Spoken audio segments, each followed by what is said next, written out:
Every summer they even take him out of school early to race sometimes.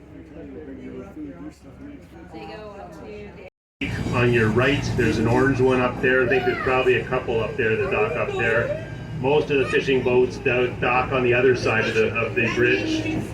Other than that, it's we have about 5 marinas here in town, both sides of the creek, and it's a combination of power boats and sailboats. Quite a few boats here, and you'll get a good look at the marinas here, and then Creek Bridge, looking down the creek to see some of the other marinas in town. This is a busy time, this part of the creek here in the summertime with all the boats coming in and out. The railroad that we're riding on today is one of the oldest in North America. The first trains came into Port Stanley in 1856. So just to put that into some perspective, those of you from the area know that St. Thomas is known as the Railway City, and at one time there were 7 railways that went through St. Thomas. Well, London Port Stanley was the very first of those 7, and for about 20 years it was the only railway that went through St. Thomas. We're just going to go through our yard here, and you'll get a look at some of the other equipment that we have that we use for some of our other trains. A collection of locomotives and cars that we have here. Port Stanley Terminal Rail is run almost entirely by volunteers. Your onboard crew today we're both volunteers, and as are most of the folk that help us to maintain the track and all the equipment. So there's lots of jobs, and if you have an interest in trains and time to volunteer, we certainly would love you to have you come join us. It's a lot of fun.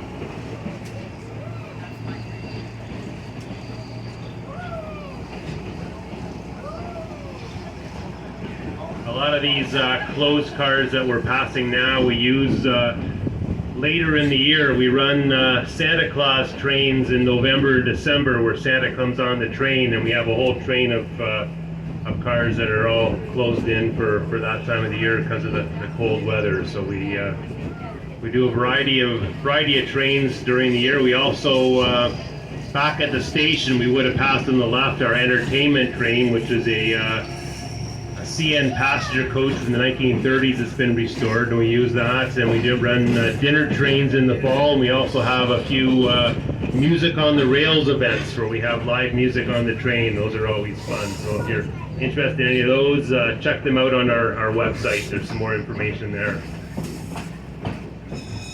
On the right-hand side of the train, we're just about to go past the HMCS Prevost, which is a facility that's run by the Canadian Navy for both training and for on-lake search and rescue. I don't see their boat in the water today, but probably in a few weeks if we pass here, you'd see at the north end of the property there'd be an orange boat down at their dock, and that would be the vessel that they use to go out on the lake to rescue boats in distress. After the Prevost, we're going to cross the first of the 2 bridges that we'll cross today. This is the Kettle Creek Bridge, built in 1908, and this is going to give you a nice view, as I said earlier, up and down the creek to see some of the other marinas. The creek really snakes its way through Port Stanley and goes quite a ways north of here. We kind of parallel it, but this is the best look you'll get at today as we run more inland after this.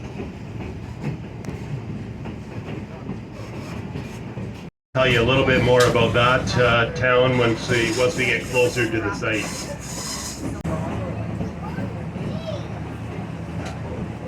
Vehicles of the train crossing.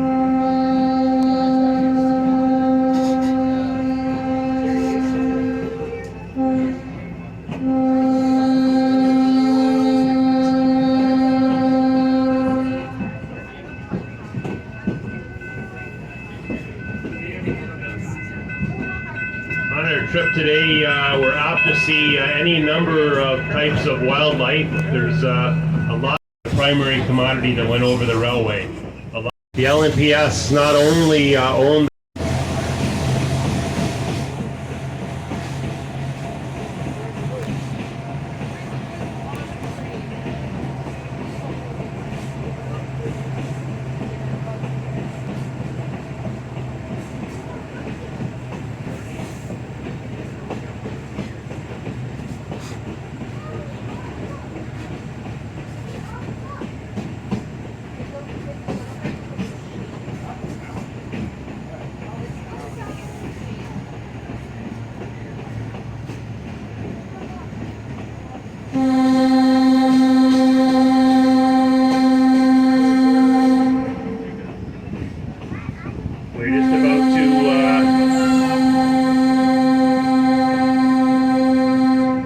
cross over our second road crossing here. This is Robert's Line. This is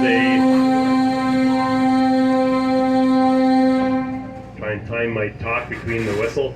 This is a quiet country road, and you'll notice there's actually a stop sign on the railroad sign when you cross here for traffic to stop. But even so, we get a lot of vehicles that aren't expecting a train on this type of a road, and you might see some skid marks on the pavement where cars have come around the curve rather quickly and suddenly found a train here. So we're very cautious when we cross this crossing. We're just about to go over what's probably the scenic highlight of our trip. We're going to be going over Zabbits Pond Bridge, which is going to take us about 200 feet over Beaver Creek. So if you're scared of heights, don't look down. This bridge was built in 1893. Still in excellent shape. It gets inspected every year to make sure that it's in good shape to take our trains across, but we're going to go across at about 5 miles an hour to give you a good look at the view down the creek.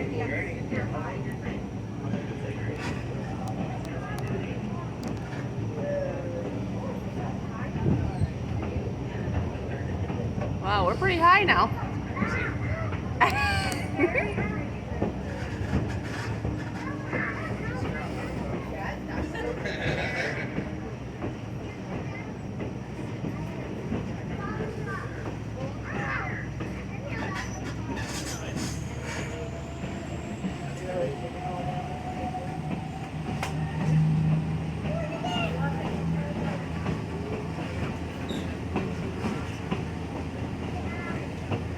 We're now going over one of the sections of the railway that was one of the biggest challenges to construct when they came through here in the 1850s to build it. If you look down, you'll see that the railway is running on a very high earthen embankment that takes it well above the floor of the valley. None of this earth was here before the railway came through. This was all put here to even out the slope from Port Stanley up the hill. And little ways we're going to go through a cut or a place where the hill has been hollowed out, and that's where the earth was moved from. In the 1850s, you didn't have bulldozers and earth moving equipment to come in here to move all this earth. This was all done by hand. This was done by teams of men with shovels and pickaxes and wheelbarrows that moved all this earth by hand to build this earthen embankment. I think you can get some appreciation of the enormity of the task that it took to build this railway.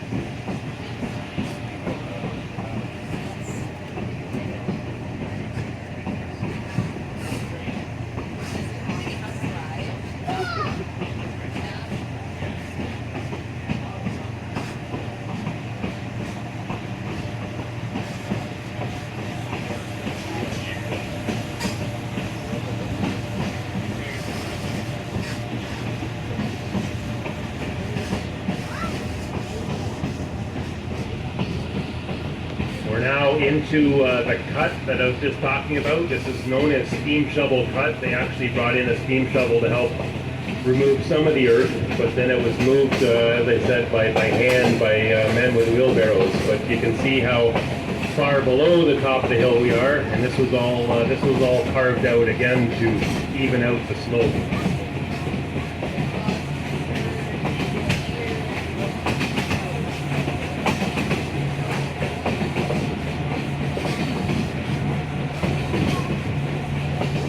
Deer running through. I don't see any today, but it's amazing how nimble they are, able to get up the sides of the cut.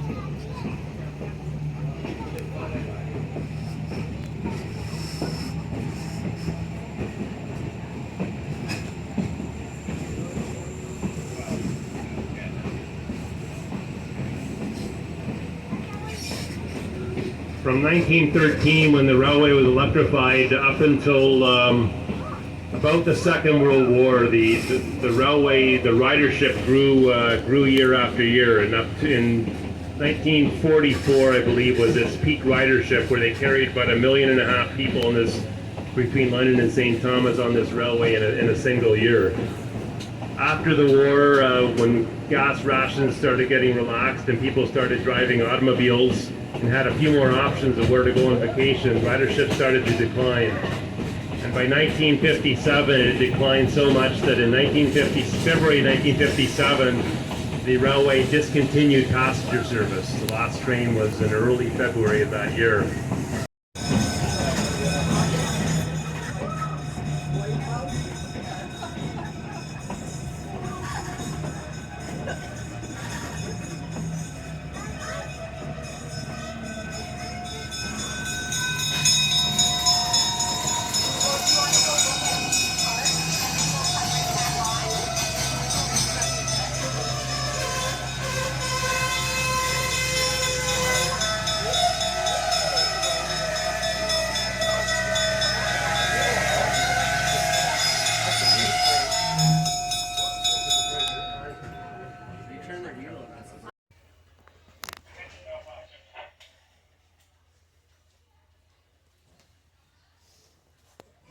Yeah, we came down here for the weekend. That was our anniversary that weekend. So. So much for that. Hmm? So much for that. Anniversary. Yeah, he completely forgot it.